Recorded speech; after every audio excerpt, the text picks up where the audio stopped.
Namalık bilen Murat Bayramov Pelvan. Arslan Pelvan bilen Murat Pelvan. Ağıştaki Arslan Pelvan Durmuş'tan. Göğüşteki Murat Pelvan Hilal'dan tavsiye edilir. Finali. Yankı boş kaldı mı? Yok. O yine bir var o. Şunun haydıysa yankı yok Pelvan bilen uğraşmayın. Sağlık şey.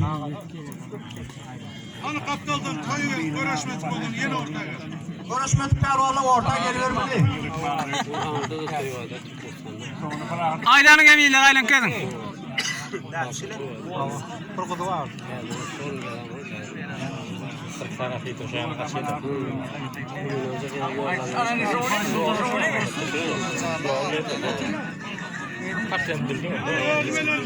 Oğlum geliyor.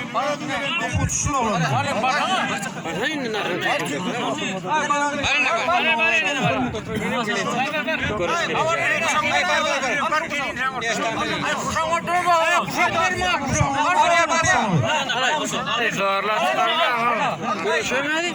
O dahi çıktırın okutuş var mı demişler. Karşıdaşlar dinleyeyim. Buğdaylı. Vilayette 50 yaş kıraatının birinci olan pelvan sanıp demişler.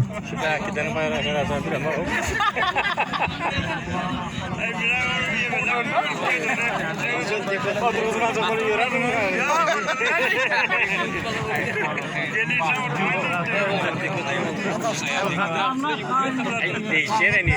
Can Murat Pelvan.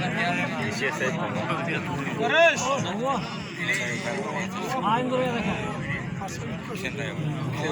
Yok.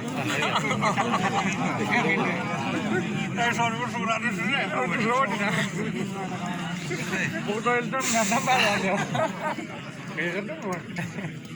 Küçükler tanıştır koyver diktörü.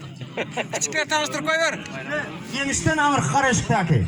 Belki buğdaylıdan.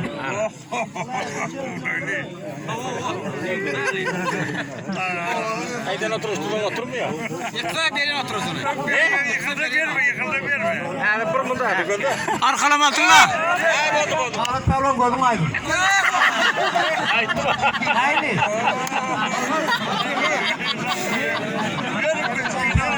Gördüm aydın sen. Ervan'ın yürüyüşünü bir.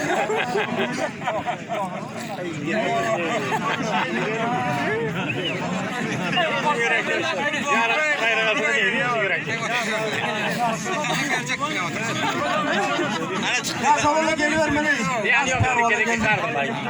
Bana yapar yine.